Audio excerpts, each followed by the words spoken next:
Muy bien chicos, ¿qué tal? ¿Cómo están? Espero que esté todo bien en casita. Ya me conocen, soy el profesor Cristian Mendoza y conmigo estamos haciendo los cursos de Historia. En esta ocasión, como tú puedes visualizar, vamos a hacer la asignatura de Historia Universal y este tema está dirigido para los chicos de nivel 4 y el tema es nada menos que las revoluciones. Muy importantes porque estas son las primeras revoluciones del siglo XX. Es decir, chicos, estamos ante el preámbulo de las guerras mundiales y tanto en Asia como en América van a estallar dos revoluciones muy importantes, la Revolución China y la Revolución Mexicana, ¿no? Vamos a ver los puntos, las ideas principales de cada una de estas rebeliones, o revoluciones en este caso. Vamos a comenzar nada más que por la Revolución Mexicana. ¿Ya? Miren, la Revolución Mexicana es un hecho muy trascendental por su historia, porque se dio entre el año 1910 y 1917. Nosotros los peruanos tenemos algunos rasgos muy similares a la historia mexicana. Uno, porque también igual que los mexicanos fuimos nada menos que colonia por parte de España. Y ese sentimiento nacionalista, patriota de independencia, va a surgir justamente en muchas personas. Y tanto en Perú como en México, el campesino vivía explotado. Había dictaduras en ambos países. Así que vamos a hablar de la más grande revolución mexicana, nada menos que el año 1917. Es un proceso, fueron 7 años, miren, ve, conflicto armado entre el año 1910 y 1917, que se inicia contra la perpetuación, es decir, que alguien estaba de manera perpetua en el poder, estaba 36 años en el poder, el general Porfirio Díaz. Por lo tanto, derrocarlo a él generó toda una guerra civil entre las facciones por una auténtica revolución. ¿Ah? Ahí está Emilio Zapata, Francisco Madero, Pancho Villa, Obregón, Porfirio Díaz. Vamos a ver justamente de ellos, ¿no? De Emilio Zapata y Pancho Villa. Muy importantes ellos, Madero. Entonces, iniciamos estudiando nada menos que la Revolución Mexicana. ¿Cuándo se remonta? El año 1910. ¿Y quién era el presidente de México en el año 1910? Un tal Porfirio Díaz, que estaba en el poder más de 36 años. Miren, 36 años en el poder, ¿no? Bueno, 36 a 35 años, ¿no? Y el ministro más joven de Porfirio Díaz era nada menos que un personaje de 65 años de edad, fíjate tú. Profe, entonces, de ahí viene nada menos que por este gobierno, 35 años en el poder, miren. ¿Cuáles son las causas para que estalle la Revolución Mexicana? La causa política, económica y la causa social. ¿Correcto? Uno, Porfirio Díaz estaba en el poder 35 años. Y estaba así como la inmovilidad de su gabinete porfirista, ¿no? El ministro más joven, 60 años. Y Porfirio Díaz ya había dicho en declaración de prensa que él iba a dejar la presidencia. Que iba a dejar, pero anecdóticamente no lo deja. Va a continuar en el poder. Y eso justamente hace estallar nada menos que la Revolución Mexicana. ¿Correcto? Económicamente, ¿no? Había una inconformidad de los pequeños empresarios.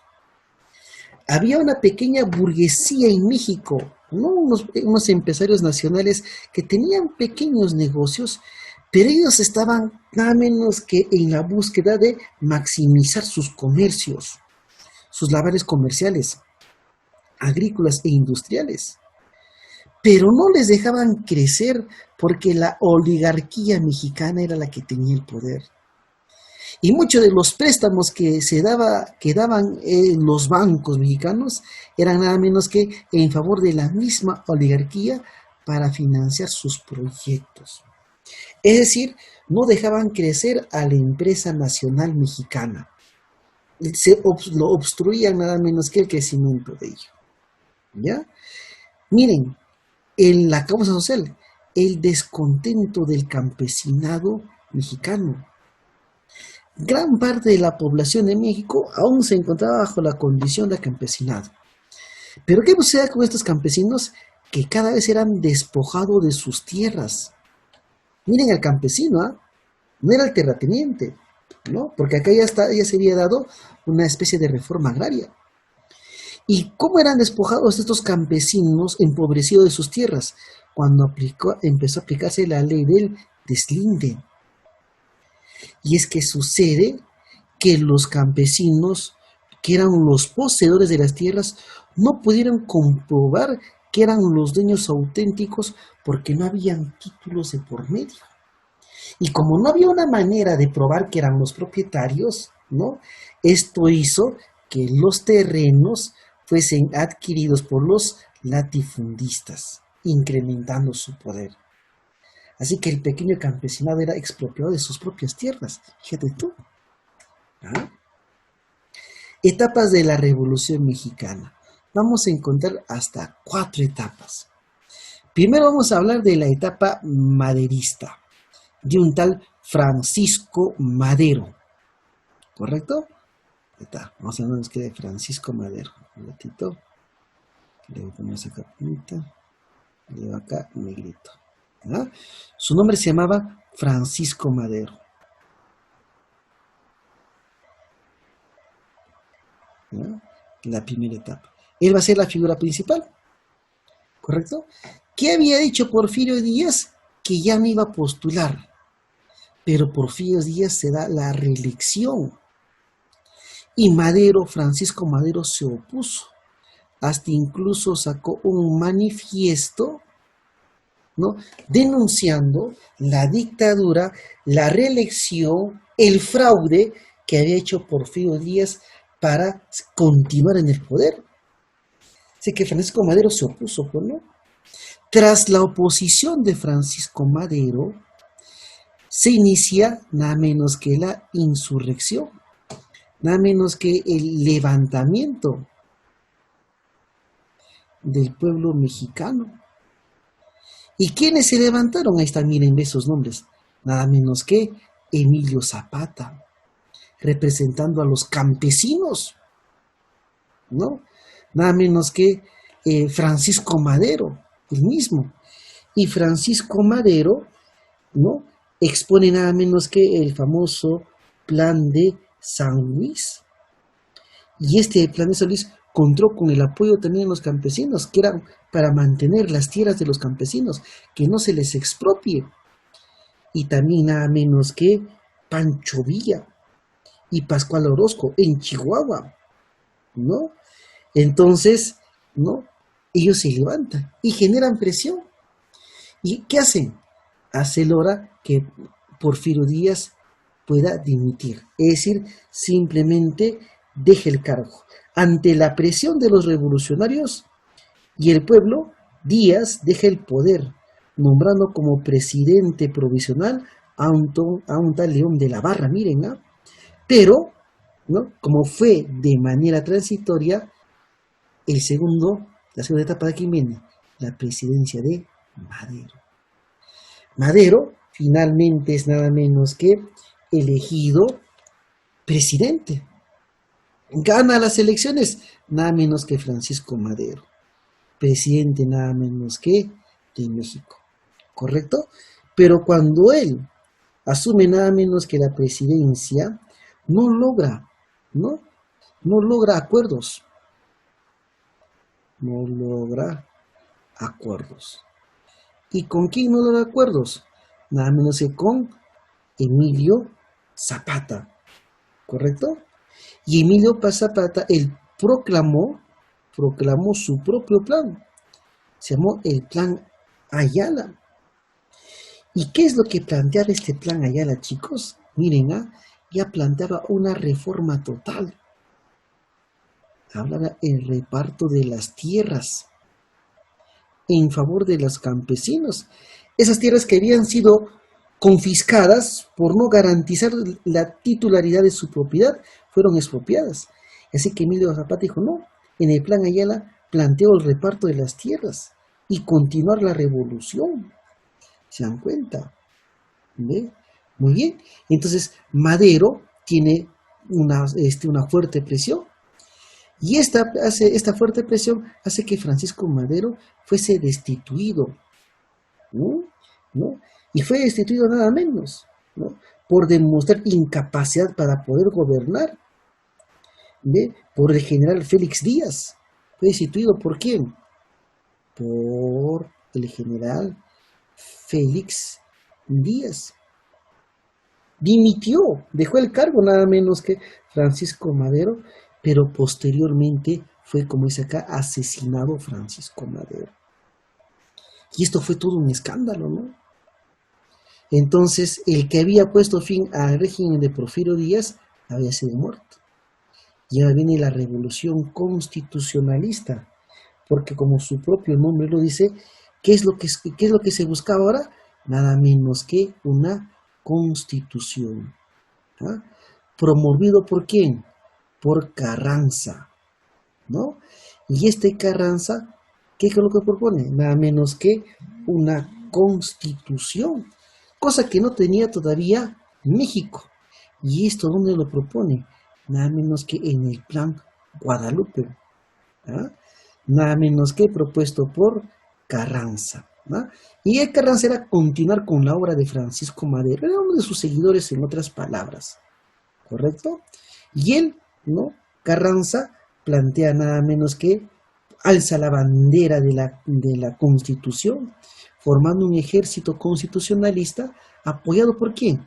Nuevamente por Emilio Zapata, Álvaro Obregón y nada menos que por Pancho Villa. Empiezan nada menos que a unir su ejército para derrotar nada menos que a Victorio Huertas, ¿no? Así que Saturnino Carranza logra vencer, ¿no? ¿Contra quiénes se unieron? Vemos acá, fue apoyado, no por ellos. ¿Contra quién? Contra un militar llamado nada menos que Victoriano Huertas, quien quería tomar el poder o mantener el poder para el mando militar, ¿no? Bueno, Huertas es derrotado, triunfó el ejército constitucionalista un 15 de agosto de 1914. ¿Ya? ¿Se dan cuenta? Muy bien. Entonces, ahora, ¿quién era la nueva figura? Nada menos que Carranza. Y se inicia la cuarta etapa. La etapa nada menos que fue el triunfo de Carranza. ¿Te das cuenta? ¿Ve? Tras el triunfo del ejército constitucionalista, empezaron a surgir diferencias. ¿Y quiénes empezaron a oponer él? Emilio Zapata, Álvaro Obregón. ¿Se dan cuenta? Empiezan nada menos que a rebelarse. Emilio Zapata, el mismo Pancho Villa, también nada menos que empiezan a rebelarse. ¿Mm? Y bueno, resulta que acá Carranza, ¿no? Ahora quien lideraba todo ello, fue nada menos que vinculado con la burguesía, nada menos que mexicana, ¿no? Y recibir nada menos que la ayuda de un nuevo militar, ¿no? Nada menos que de Obregón, y convocó un Congreso Constituyente, nada menos que al Congreso Constituyente de Querétaro, y dio nada menos que la Constitución. Dio una de las constituciones que deseaba como sea los mexicanos, ¿ve? La Constitución, ¿ve? Para dar una constitución, ¿cómo se llama la constituyente? Se llama no menos que Querétaro. Pero luego conspiraron contra este mismo Obregón, ¿eh? Ojo, conspiraron. Pero, ¿saben lo que es este Carranza? Conspiró nada menos que contra Emilio Zapata. Lo mandó a asesinar. Entonces, Emilio Zapata fue asesinado. Y no solamente él, también nada menos que Pancho Villa. Ambos, ¿no? Porque ambos representaban nada menos que al campesinado. Y vienen a ser nada menos que derrotados. Esa es la revolución mexicana, ¿ve? Interesante su historia. que personas que mexicanos con un sentimiento nacionalista y patriota, ¿no? Luego tenemos nada menos que la Revolución China de 1911. Esta es la Revolución China, nada menos que la primera parte. Porque vamos a ver luego más adelante otra Revolución China, ¿no? Muy bien. Oye, China, ¿no? 1911, estamos a inicios del siglo XX.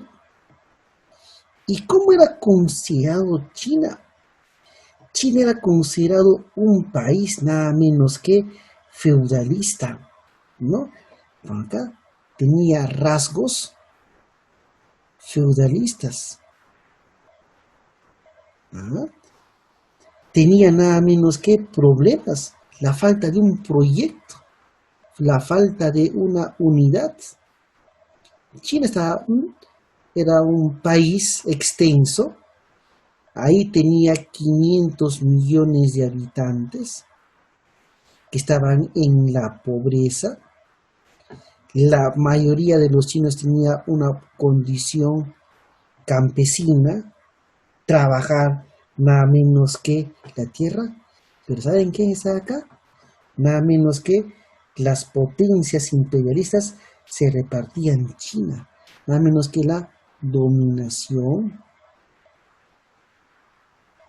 de los imperios. Se repartía en China, ¿no? ¿Y quiénes eran los que dominaban nada menos que ahí? Inglaterra, Francia, ¿ah? ¿Se dan cuenta? ¿Ve? Y acá vamos a tener dos antecedentes, nada menos que la que llaman la guerra del opio y nada menos que la rebelión, nada menos que de los boxers, así se llama, ¿no?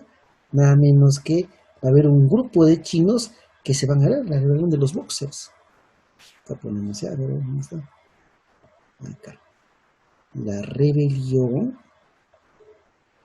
de los boxers. ¿Quiénes eran? Ahí está, vamos a ver, no te preocupes. La guerra del opio. ¿Ah? Miren, China se oponía a la venta del opio. China se oponía a la venta del opio.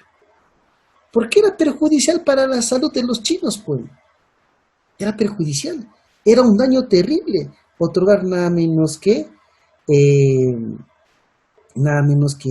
dicho, droga, ¿no?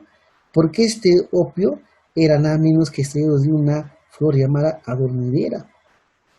Y bueno, la dinastía china cada vez pues se oponía a ello, pero la compañía inglesa quería vender nada menos que la venta del opio.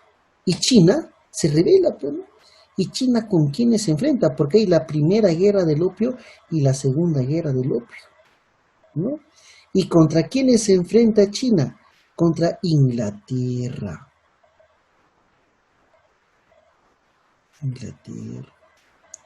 Francia, que eran las potencias indiscutibles. China, al final, es nada menos que derrotada.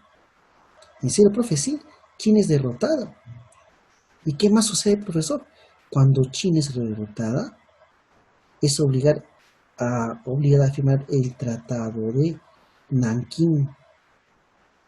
Así se llama, el Tratado de Nankín. Con lo cual los imperios mantienen el poder y Inglaterra se apodera nada menos que de Hong Kong, ¿no? Entonces acá China estaba dominado por las potencias, ¿no? Luego viene nada menos que la rebelión, nada menos que los Boxer. Esto fue sobre todo un movimiento nacionalista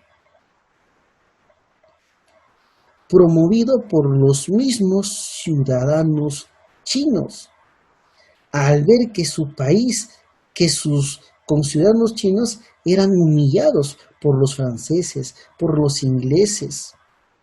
Así que los boxers eran nada menos que un grupo estudiantes, ciudadanos nacionalistas chinos, ¿no? Que se unieron, ¿no? Que estaban en contra de la invasión occidental. No querían la presencia de los ingleses y de los franceses en su territorio, ¿correcto? ¿No? Y bueno, se da nada menos que también la derrota, ¿no? Es ¿no? A través del uso de las artes marciales, ¿no? Se da la rebelión nada menos que de los boxers, ¿no? Y donde también, pues lamentablemente, son derrotados los chinos. Así que como puedes ver, China era un país dominado por extranjeros, no había una unidad china, y incluso su rey, su monarca, estaba supeditado nada menos que a ello. ¿No? Muy bien. La primera parte de la Revolución China, ¿no? Entiende nada menos que se llama la fase nacionalista. Es la primera parte, ¿no? Acá.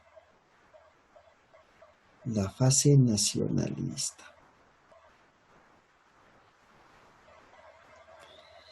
¿Y quiénes se enfrentaron acá?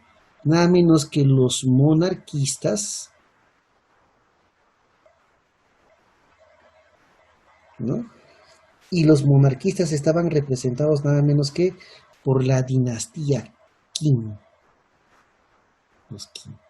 ¿Y quiénes se encontraban acá? Los nacionalistas republicanos. ¿Ah? Republicanos. ¿Bien?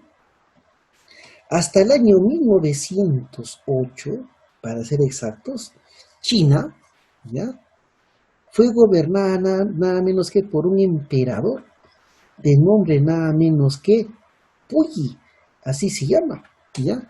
Hasta, miren, 1908, ¿no? Estos bandos se van a enfrentar, acá se van a enfrentar, versus ponemos ahí, ¿ya? Hasta 1908, China estaba gobernada por un emperador, por el emperador Puyi. ¿Y cuántos años tenía este emperador? Nada menos que 2 añitos. Profe, China fue monarquista entonces hasta el año 1908, sí. ¿Y quién fue el último emperador de ellos? Puyi. ¿Cuántos años? 2 añitos. ¿Se dan cuenta? ¿Ve? Pero había que poner fin nada menos que a la monarquía, nada menos que China. Y justamente, ¿no? Esto se pone fin con qué? Nada menos que con un movimiento republicano, ¿no? ¿Quién fue el opositor? Nada menos que un chino llamado Sun Yat-sen, se llama, ¿no? Fue opositor. Y bueno, este Sun Yat-sen dirige nada menos que un levantamiento, ¿no? Y pone fin a la dinastía nada menos que de Puyi, ¿correcto? ¿Ve? Y bueno, este Sun Yat-sen, al levantarse, nada menos que se nombra como el primer presidente, nada menos que de la República de Nankín. Se ha elegido un presidente provisional, momentáneo, provisional, nada menos que de Nankín, China. Profe, nada menos provisionalmente, ¿sí? Y por lo tanto, ellos ponemos acá, ¿no? Son derrotados, ¿no? La monarquía son también obligados a dejar su estatus, es decir, los privilegios que tenían ellos. Y Puyi fue tratado como un ciudadano más, ¿no? Puyi, con el tiempo, fue un ciudadano más chino. Un ciudadano más en China. Ya no gozaba de ese estatus. Y ahora, ¿quién era el que tenía el poder? Nada menos que nuestro amigo Sun Yat-sen. Estamos al tanto. Profe Sun Yat-sen, ¿sí? El primer presidente de China, si lo quieren decir. Y este Sun Yat-sen es el que funda dos cositas. Uno, la primera república china, ¿vale? Y funda nada menos que el primer partido, nada menos que nacionalista chino. Fundó el partido nacionalista chino. Miren, y este partido nacionalista chino es más conocido con las siguientes siglas, como el famoso Kuomintang. El Kuomintang. ¿Y qué es el Kuomintang? Es nada menos que el partido chino. Y Sun Yat-sen empieza nada menos que a gobernar nada menos que China. Ya se había puesto fin, nada menos que a ello. ¿Ya? Pero, lamentablemente, Sun Yat-sen, pues no, va a ser nada menos que, primero, perseguido, ¿no?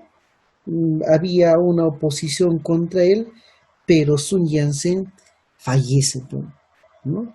Así que Sun Yat-sen se buscaba un sucesor. Había fallecido nada menos que Sun Yat-sen, ¿no?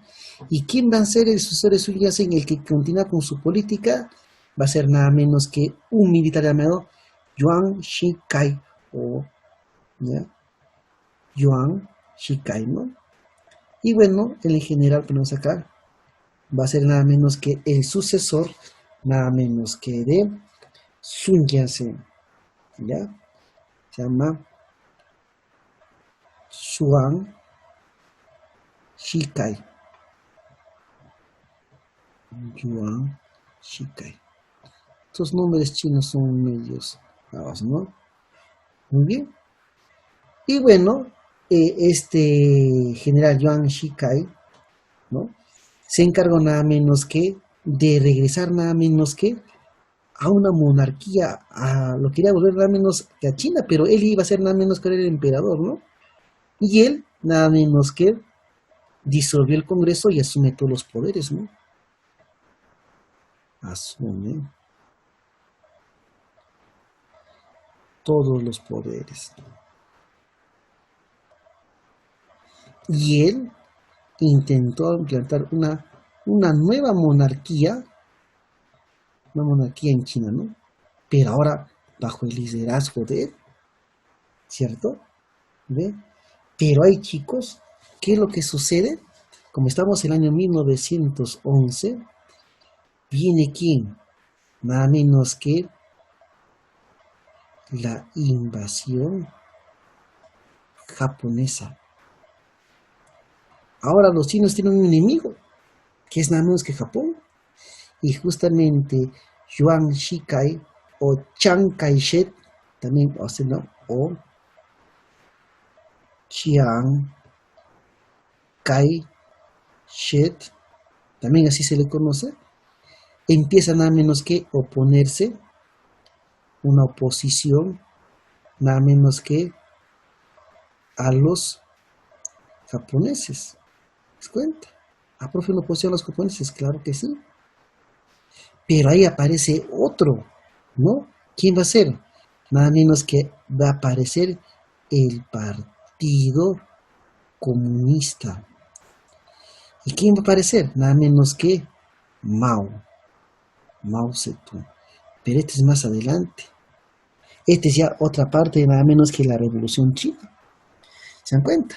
Entonces, en esta primera parte se pone fin nada menos que a lo que sería el nacionalismo, nada menos que, o la monarquía china, y se implanta la primera república, pero van a ser amenazados por los japoneses, y bueno, se desarrolla ya la Primera y la Segunda Guerra Mundial, ¿no? Eso vamos a ver en la Revolución China de 1949, ¿no? Cuando triunfa.